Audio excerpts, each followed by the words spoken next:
the future with AI right now is still connecting decision makers, recruiters who are essentially making a decision in hiring, but also making a decision, making it as easy as possible for them. So ensuring that they can see those exceptions and they don't need to do like 20 30 interviews or sometimes even 100 interviews. They can have AI to do it for them. Welcome back to another episode of the We Live to Build podcast. Today's guest is Goloshuk, the CEO of AI Champ, Sales Talent as a Service. It's an AI that helps you to interview people and move them through the recruiting process. This is a very interesting conversation I had with him. We talked about what AI is capable of doing, as well as how AI can help humans, because we believe humans still need to be part of the loop for now, at least, as well as the future of what this looks like and much more. So if you're looking for a job or you're looking to recruit salespeople, you want to see this interview. Why is the future of business for you being involved in AI-based recruiting? The way I see the AI is evolving is that it it's a lot better than humans in analyzing data, and recruiting is pretty much about analyzing each applicant. So typically, the way recruiting is happening, you have recruiters with a scorecard. So they analyze.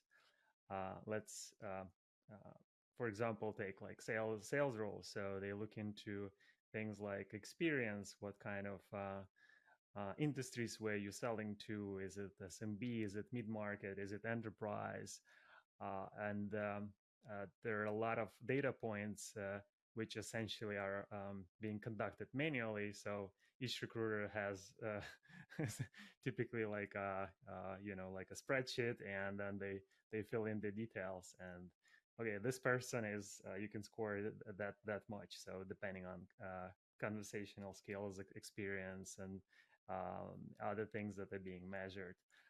And it turns out that AI is pretty good at making analyzing data and making the decision. So if you feed this data to AI model, so let's say you've got 10, 20, 30 or more applicants, everyone has different skills, experience, and you need to qualify somehow. How do you select the best one? And that typically has been done manually, and now AI is changing the game. Is essentially allowing you to run this data through a single script and then give you the immediate answer based on the parameters that you value within your company, whether this is a combination of cultural fit, whether it's experience, connections, or a little bit of both. You can set up a priority of each as quality of each applicant as well. And and typically only the most senior recruiters were able to get this kind of information. But now with AI, it's just making things a lot easier, cheaper, faster. It's just changing the game. Isn't it possible for the bias of the creator to prevent the really qualified people from getting to the next step in an interview and rather be filtered out by the AI based on that bias? Initially, when I was starting AI Champ, I was reviewing the existing solutions, and there was a lot of negative conversations online from different applicants. They were like, "Oh, I was able to, I got disqualified," and then some others were able to complete the process, but they just discovered that with AI, it's something is broke, and that typically that's what happens with like early versions of AI. It's like you can compare them with a junior recruiter, somebody you just hired of a different role. They're hopping on this and they're like asking questions that are not relevant or they're not prepared. You are asking asking them something that is totally not related to the role or experience, and then it could, for somebody with a great experience in the specific field, it can be off-putting. Like you're like, oh, it's why are we going that direction is not relevant, etc. So it's very similar with AI. So early days of AI recruitment, well, it's exactly like that, but it's changing. And right now with better models, we were able to um, increase the quality of the experience, and then essentially minimize those errors with getting disqualified by just some AI hallucination, as we call them, something accidental. But there's another question emerges from this, as essentially um, how in some cases when the applicant might be amazing but it's not matching some of the existing parameters.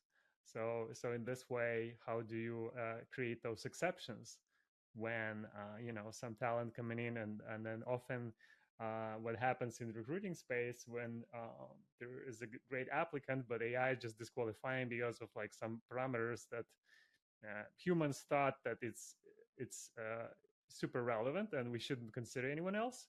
But with with some depending on the existing applicants, and we kind of evolved our process, and then we adjust the role and then requirements just to have somebody benefit. And that's historically being like some human needed there to make this judgment call and analysis with existing applicants.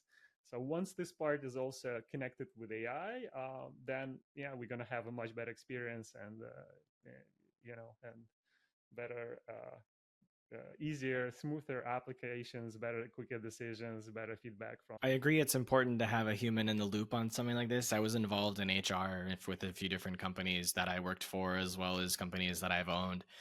And to date, I've never personally used an AI in a hiring process, because when I was involved in those aspects of running a business, it was before AI was available as it is now. And I'm not currently in a position to be recruiting people. Therefore, I'm not actively using any tools. But from my background in psychology, I know that a human is necessary for recruiting, because when an AI is solely responsible for taking in all of the applications, scoring them based on perceived, requirements or metrics or cultural fit, when you don't have that human input, you can't really manage those exceptions. Like, I may have hired someone in the past that, uh, you know, their their hard skills test wasn't the best, but it wasn't as good as other people, but their personality was a better fit. And so I would make that exception and hire them, because you can't train for personality, but you can train for skill. So if they had a good personality and they'd be a good cultural fit, but their skill level may not be so good, you just hire them with a lower salary and you spend that time to train them. And then you've got someone with a better personality and the same skills, even if it takes a few months to get them there. So there's a lot of these nuances, and that's just software development as a specific example, because that's the bulk of my experience. But I think when you don't have a human there, the AI doesn't have the emotional capability to understand that the company would benefit from having someone that may not have the same level of skill as another applicant, but may have a better personality fit. Just specific examples for you. The human in the loop here is extremely important, and in making decisions or having still final interviews. And this is how we adapted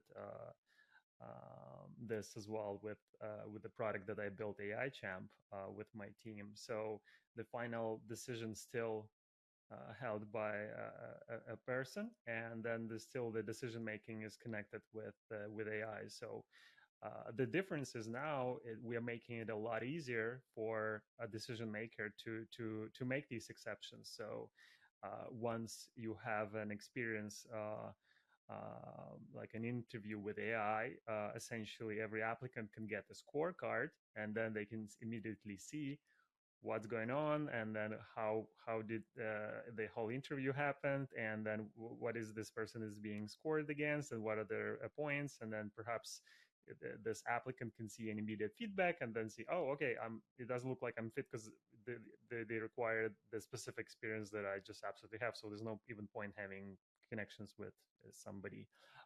But in some cases, these things are still stored within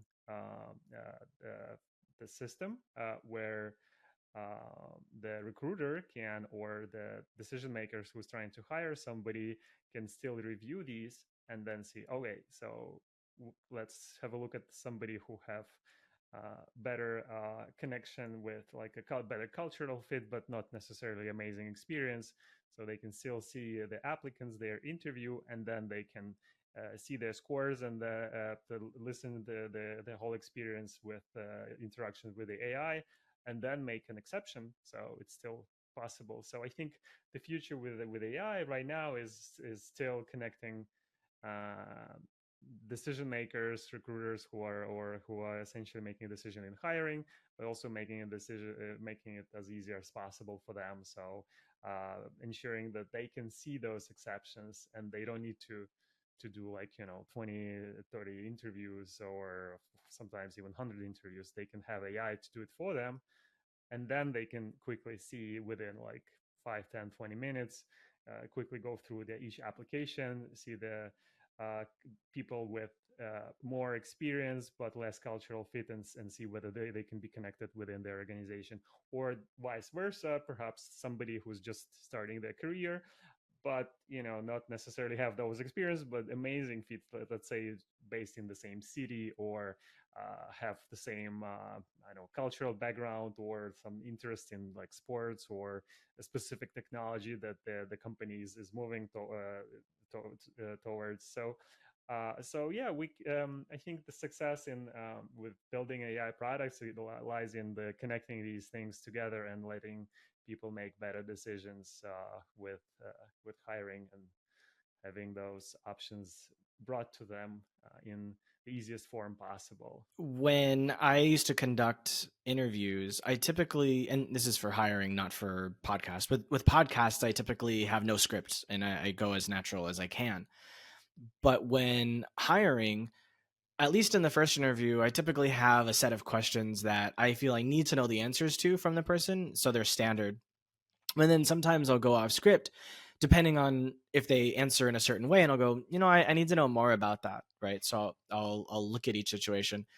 How can an AI be trusted to stick to a script, but then also be capable of going off script in order to know more about that candidate in a way that adds value for the recruiter to be able to better assess that candidate? What we have built is essentially uh, um, we can get AI to get specific answer. So let's say in the questions with like experience, some people or candidates may not be able to qualify their specific experience themselves, and then this is what the recruiter essentially is for. So essentially asking specific questions.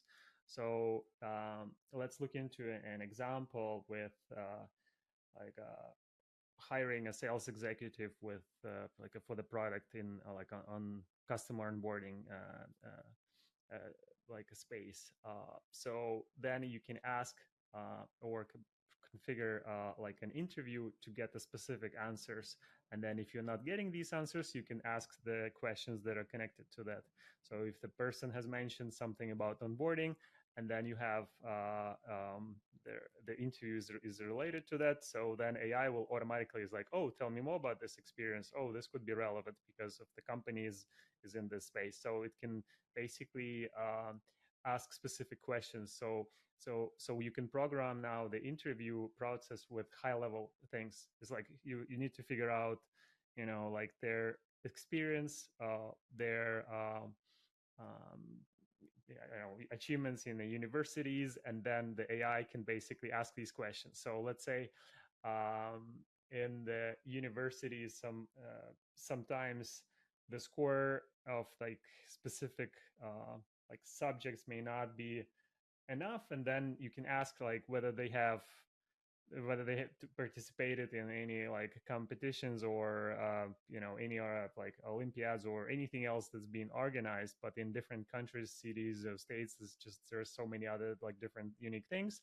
Then the AI can basically qualify those and then ask more unique questions to each case, depending on the applicant's experience. So now it's actually possible, and then with AI you can just define the high level task with like, this is what you need to figure out, and AI will the interviewer from in our case will essentially try to dig into the specific part of the candidate's experience to be able to get the answer. So yeah, now it's possible. You had mentioned earlier that the applicant is able to get kind of access to their scorecard after the interview to see if there's a chance of them getting to the next step.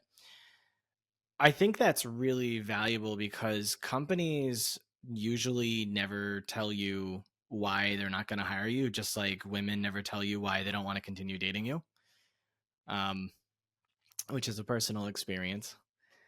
And, it's like, I want to get better, right? If there's something wrong with my personality, I need to know. Or if there's something wrong with my experience or how I expressed myself, I need to know so that I can get better at this. And the only way I'm going to know is if people are willing to give me feedback. And so I like that you're doing that. Another aspect of recruiting, and I used to date a woman who worked for a company, and she was personally responsible for hiring 50 to 80 people a year for the company. So I got to see through her eyes the different conversations she had ongoing with the different applicants. And this was a few years ago, so before AI was available to be used. And she was actively managing all of these conversations and their negotiations because these were executive level positions she was hiring for. So, some of the people had to deal with relocation packages and benefits packages and things like that. Have you considered having features that analyze market salaries based on the position to give the applicants feedback on what kind of salary or package they should be like negotiating for? So like you have a product for the company to recruit, but you also have a product for the applicants to get better feedback and insight so that they can get the best deal for themselves when they do have a good fit for a job. Hey, just give me 10 seconds of your time. I really appreciate you listening to the episode so far, and I hope you're loving it. And if you are, I would love to ask you to subscribe to the channel because what we do is a lot of work. And every week we bring you a new guest and a new story. And what we do requires so much love so that we can bring you something amazing. And every week we're trying really hard to get better guests that have better stories and improve our ability to tell their stories. So your subscription lets the algorithm know that what we're doing is fantastic. And no commitment, it's free to do. And if you don't like what we're doing later on, you can always unsubscribe. And either way, we would love a like if you don't feel like subscribing at this time. Thank you very much, and we'll take you back. It's like a marketplace. From one side, applicants want to get paid in yeah, want to get rewarded in a maximum way for their work, which is how it should be. And from the other side, you have business who is running a company and want to get maximum value from every team member, essentially to get the company to the next level.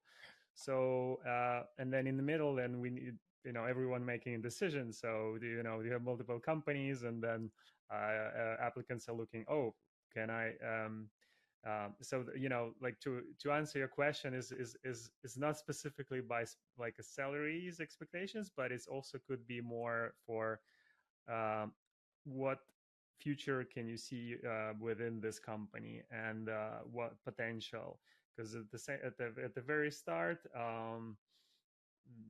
in like some less experienced careers, then it's very difficult to combine those. So whether the um, like companies are essentially going to look into somebody with like more experience, but they also need to see who else is available to with that experience. And then sometimes if you're way off the market, then yeah. But I would say the easiest way is looking at there are like websites to see like average expected salaries on the market. But I think for the remote roles, it's difficult because we're just equalizing the world. And then sometimes, if you're based in developing country, you can create value to a company in developed market, and then things changing. So it's not only where you're based; it's actually what value can you bring for the salaries or benefits that you're expecting. So yeah, so there are a lot of yeah, there's a lot of points there where if I was an applicant, I would look into like a future with a company and then see if yeah, potential. And then within the salary, I think it's once you prove your value, it's no brainer.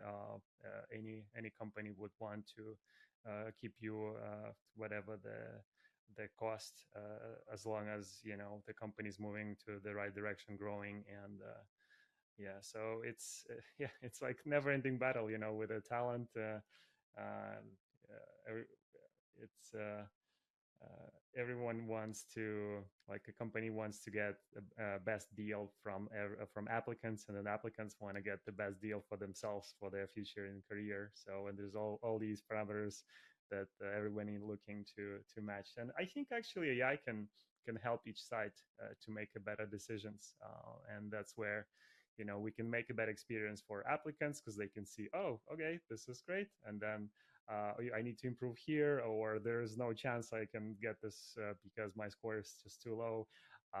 But there's never answer yes or no, because you never know. You could actually get the job anyway.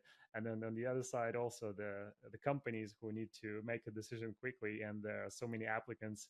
So the whole decision making process can be as quick as like hours or even minutes, rather than previously you had people in the middle trying to score, analyze, and review, and reschedule all these interviews and all that. So yeah, I think AI is going to help each side a lot with securing a better opportunities. In an era of deglobalization and inflation and AI, why should companies still look to use an AI to help them to make decisions when they're also thinking about cutting costs and using AI in those positions that that you're trying to get them to hire humans for? A lot of jobs will be automated. I mean, it's a no-brainer, I think.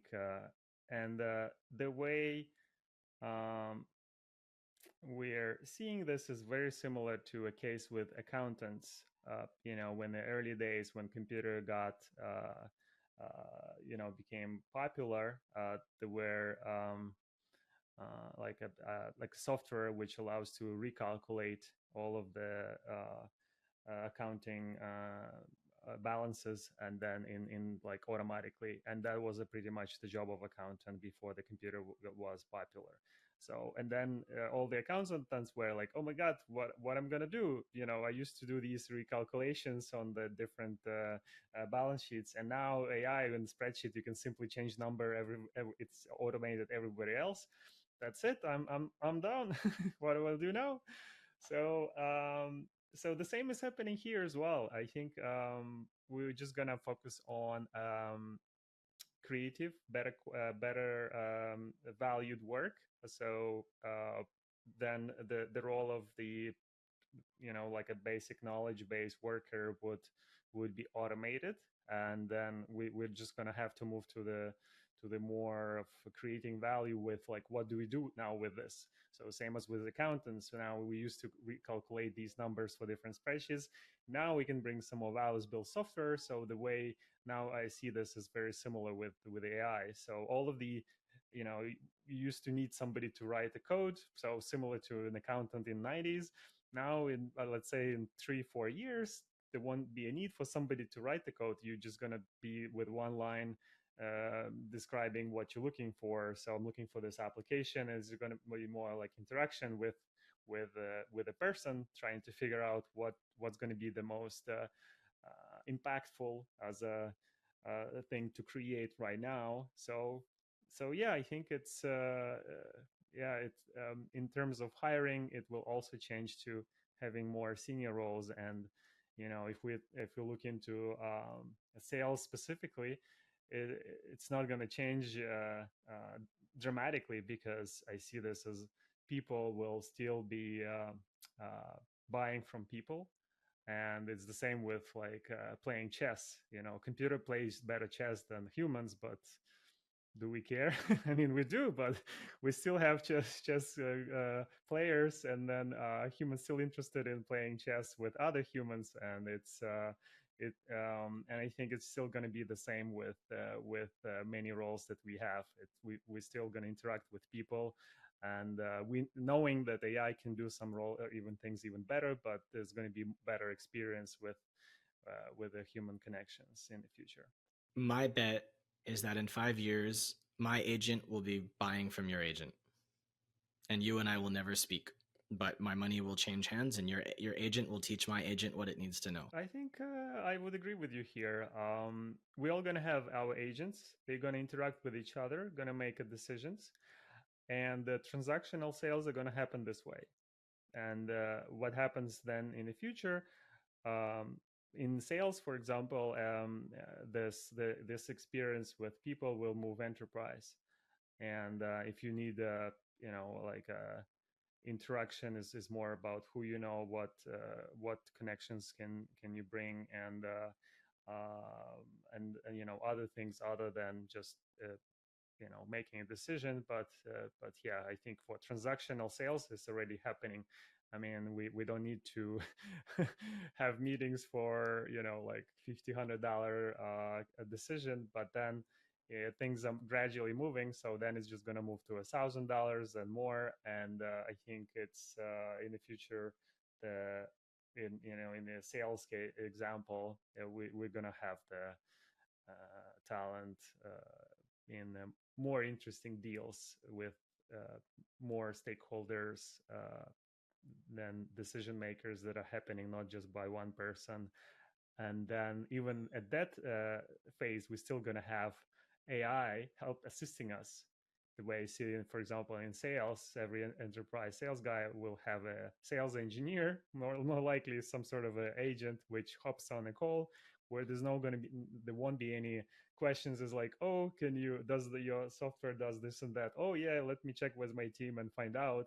This is going to be immediate, instant. AI was like, yeah, we do that, we cannot do this, or vice versa. So yeah, so the world is going to be more interesting and in the enterprise space. But yeah, I agree with you, like any mid enterprise mid-sized deals might very likely to get automated.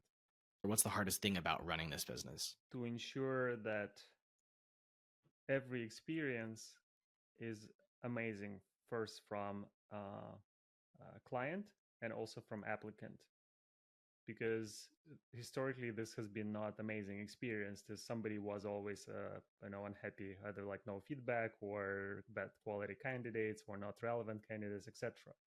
So the hardest part for me is to ensure that every side now is happy. They're like, okay, I got who I was looking for, and on the other side, or if I didn't, I'm clear why and what do I need to do to change to make a better decision. And on the other side as well, for the applicants, getting clear feedback, knowing exactly what's happening. Am I getting hired here, or should I just spend more time or not?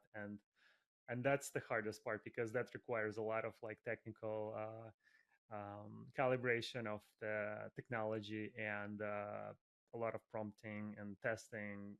And yeah, I would say I'm gonna be focusing on this yeah, most of my time for the next few quarters, that's for sure.